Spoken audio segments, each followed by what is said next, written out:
Before Brexit, the UK's automotive industry had been one of the best performers of the UK economy in recent years, unlike most other manufacturing sectors.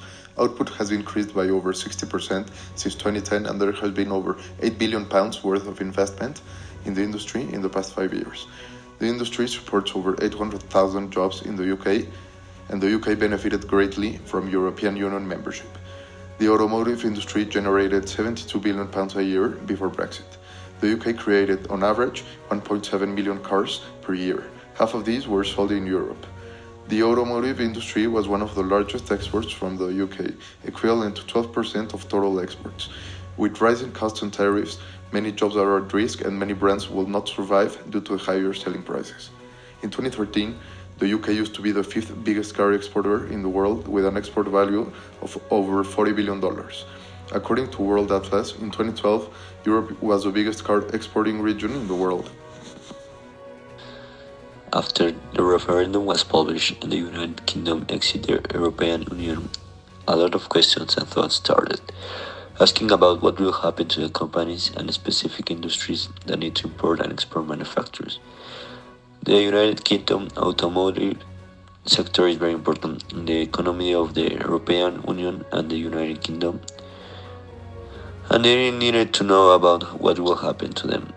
The European Union and the United Kingdom start talking to know what will happen with the industries in the United Kingdom and in specific the automobile industry.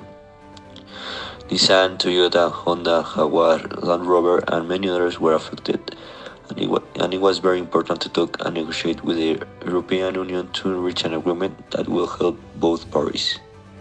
Before reaching an agreement, the two parties will negotiate the terms that will govern their relationship from 1st of January 2021.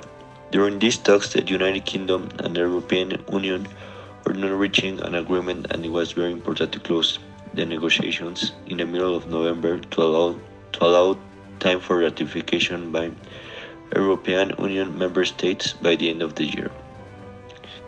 The United Kingdom will still be part of the single market, will continue to participate in the budget, and will be subject to European legislation, although the country no longer has any political representation in official European Union institutions. After long talks, they reach an agreement, and one of the rules now in place is that the United Kingdom will have to certify the origin of its exports to the European Union. Only products that contain a sufficient amount of United Kingdom or European Union-made components will be able to count on the agreed zero tariff. This is an important point for the automobile industry, the effect of which will be seen over time. A product will only be subject to tariffs if more than 40% of its pre-finished volume is not of the United Kingdom or non-European origin. Well, now what happens after Brexit? The UK's automotive industry is worth nearly £79 billion in turnover, adding £15.3 billion per year to the UK economy. With approximately 800,000 people employed, the automotive industry is one of the UK's most important sectors. Foreign direct investment projects in the UK's automotive industry have declined dramatically since 2017, going down to 80 projects in 2019 to 2020. This means a total of 59% decline from 127 automotive FDI projects in 2016 down to 80 in 2020. Now, even though the Brexit deal allows tariffs and quota-free trade with the European Union, extra procedures are affecting the UK. So, what's next for the UK?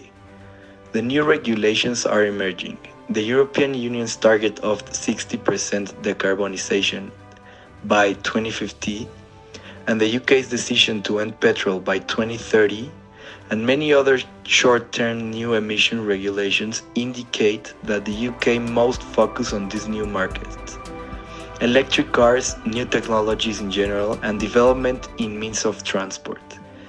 The UK must look into the future in order to maintain the automotive industry as one of their most important sectors. Even if the UK's automotive industry is able to trade with the European Union without any tariffs on trade, Extra procedures and bureaucracy will have a direct impact on the export value. As we know, there's a treaty in Europe that allows everyone in the European Union to circulate restrictionless. This allowed many migrants to work in the car industry. With the UK parting ways with the European Union, this will cease to exist, therefore limiting enormously the supply of workers. Many suppliers are not located in the UK but across the European Union. If the UK is no longer part of the economic zone, they cannot benefit from having tariff and restriction-free suppliers. The lack of suppliers, workers, elevated prices, lowering sales, and foreign direct investment will doom the British car industry to fail unless the different brands try to diversify their trade partners instead of focusing on the European markets, which seems quite logical but nevertheless difficult. One of the main concerns is that foreign direct investment is practically avoiding the UK. This represents a big economic setback.